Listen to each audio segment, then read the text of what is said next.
Toujours sur le Salon des maires avec Denis Guibard, le directeur scientifique de Terra Academia. Bonjour Denis, merci d'être avec nous. Bonjour, c'est un plaisir Comment d'être avec vous.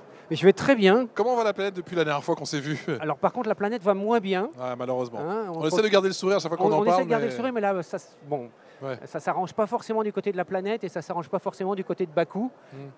Donc, bon, on va voir ce qu'il en sort à la fin de la COP. Vous Mais êtes ici pendant 3 jours au Salon des maires. Déjà, est-ce que vous pouvez nous rappeler, monsieur le directeur scientifique de Terra Academia, ce qu'est Terra Academia et comment vous œuvrez justement, quelles solutions vous apportez au territoire pour la planète? Alors Terra Academia, c'est une école et un accélérateur de la transformation écologique par la transformation des métiers et des compétences.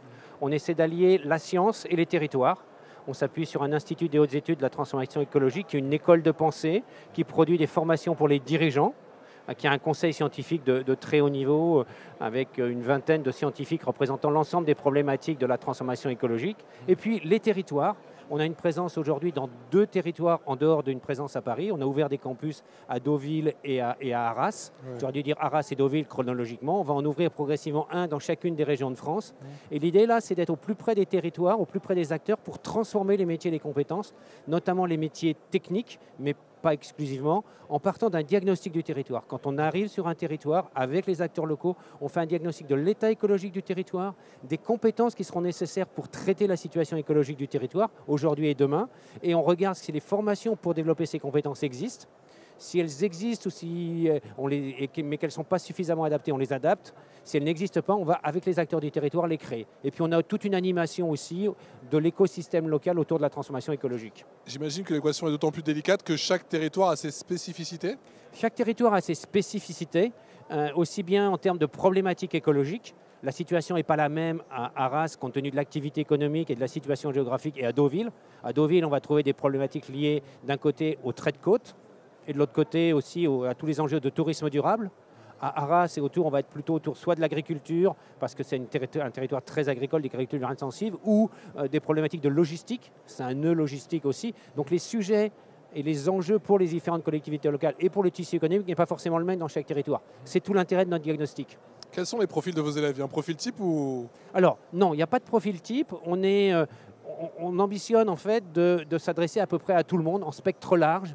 Les premières formations ont été des parcours de découverte des métiers de la transformation écologique pour faire en sorte que des jeunes éloignés de l'emploi s'intéressent à ces métiers-là, des métiers qui ont du sens, qui ont de l'impact et que ça les motive pour revenir dans l'emploi.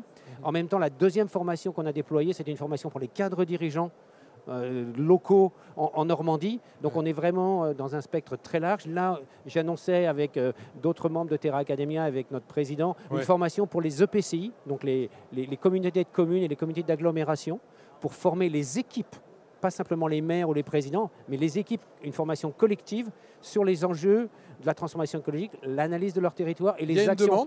Il y a une demande? Il y a un besoin, c'est sûr, mais il y a une demande? Il y a une demande. Pour preuve, c'est que cette formation, on l'a construite notamment en réponse à une demande. Et on va commencer à la déployer pour une communauté de communes rurales dans les Hauts-de-France en janvier.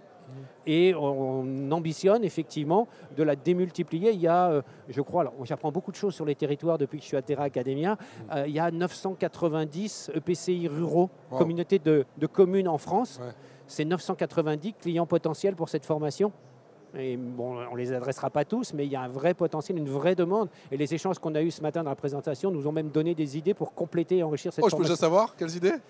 C'est les thématiques qui sont classiques, mais qu'on peut imaginer sur les enjeux de ZAN, donc de zéro artificialisation nette, les enjeux d'adaptation dans certains territoires. La question était notamment l'adaptation au changement climatique et à l'évolution écologique en montagne, qui est quand même un enjeu qui est aussi une évolution économique, puisqu'il y a plein d'activités de montagne, notamment hivernales, vont disparaître. C'est aussi l'enjeu de construire des politiques à partir des différents éléments de la transformation écologique, comment on produit les différents plans de la collectivité territoriale et comment on les met en œuvre. Notre formation, notamment, elle se termine par un module qui est piloter le changement.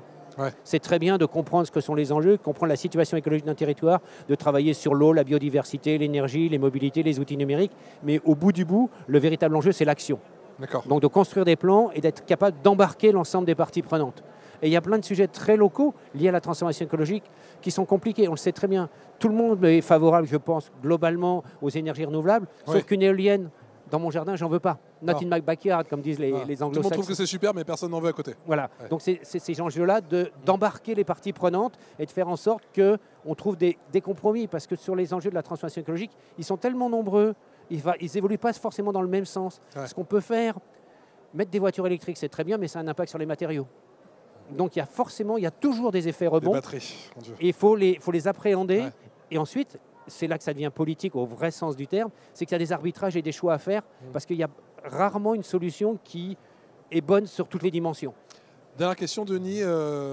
Bien évidemment, l'heure est plus que jamais à la transformation du bâti concernant les écoles de la République, avec les cours végétalisés notamment, les espaces un peu redessinés.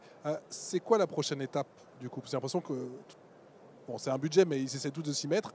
La prochaine étape, c'est quoi justement pour Sur les bâtiments, les écoles, sur les écoles, bâtiments?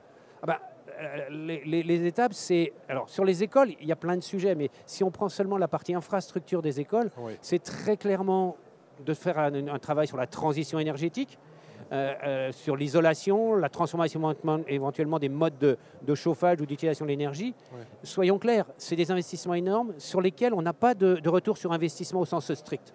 Les économies que vous allez faire en transformant et en rénovant le bâtiment ont un temps de retour sur investissement extrêmement long. Donc c'est un véritable investissement qui doit être accompagné. Il ne s'autoporte pas lui-même.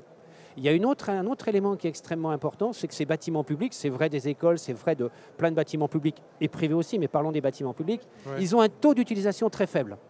Essayez de calculer pendant combien de temps la salle de classe de la ville ou du village Ouais. est occupée. C'est moins de 10% du temps total d'une année.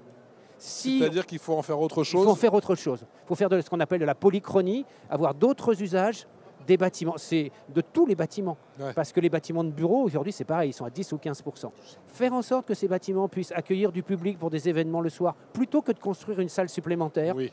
c'est accueillir des événements le samedi, le dimanche. C'est une bonne façon, globalement, de réduire l'impact environnemental. On ne réduira pas l'impact environnemental du bâtiment proprement dit. On risque même de le dégrader parce qu'on va peut-être le chauffer le samedi, le dimanche, le soir. Ouais. Mais globalement, pour la planète, c'est meilleur. Donc c'est vraiment aussi une façon de penser, non plus en silo, non plus en éléments spécifiques, mais globalement de façon systémique. La crise écologique, elle est systémique. La réponse à la transformation écologique, elle ne peut être que systémique. Denis Guibard, directeur scientifique de Terra Academia. Un grand merci à vous. Merci beaucoup et à bientôt.